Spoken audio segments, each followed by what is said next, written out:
Hi and welcome to another 5-minute session. This time it will be about masks, and the easiest way to understand them is by just showing. So I start with adding a gradient texture. So Shift A, texture, and here we have the gradient texture. Just put that into the UV and we have the linear, and as you now can see we have it from 0 here to 1 here.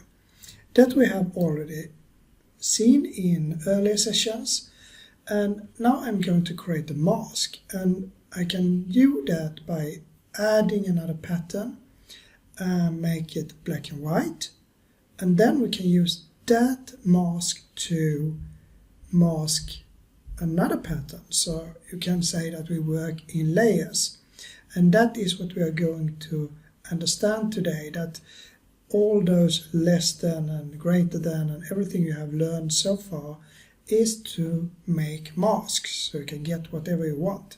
So let's say that I have a noise texture here. So I press Shift A, texture, and a noise texture. And if I put that into the vector here, I can take down this so we get a little more room. Then you get this noise here. But what happens if I combine these? Then this can then be something that draws a line, and the line could be from the noise, so it will not be a straight line. And we can do that by using a less than. So Shift A, and then I go to converter and use the math. And if I put in those two factors here and change this to less than, you can see we get a non-straight line, but it's still something that goes from 0 to 1, but we have 1 on this side and 0 on this side, and we can decide how detailed it should be using the roughness here. So we have now made a mask here that we can use.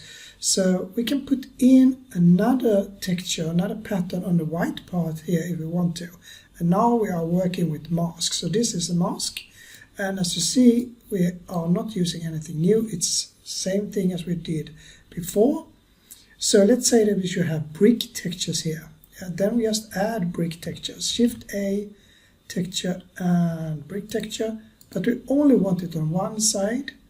Well, then we can use this less than again. So Shift D and then put that in here, and then you can see that we now have the brick texture just on this side. So you can easily convert one shape into many different shapes.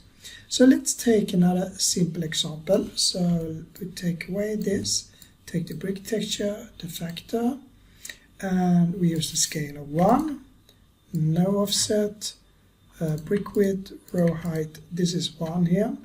Now I would like to have an old paper out of this, so I increase the mortar size and increase the mortar smoothness, and then I just add a noise here. So Shift A, texture, and I use a noise texture that I also can take from the UV, and then just less than or greater than here. So Shift A, converter, math, and I take that in here, and then I use a less than, and then you can see here's my paper, and then I can just use the noise texture to increase or the detail or roughness on the edges of this paper here, and I can also change the scale and so on. So this will now be something that I then can continue adding lines here by using a wave and so on. And since I have this mask here, the lines will not be on the black, only on the white.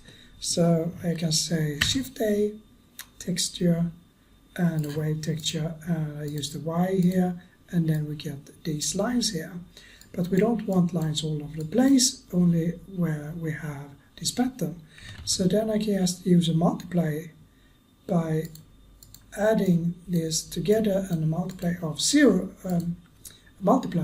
then gives 0 for black, so we don't get anything, and it gives 1 if we have a mask of 1.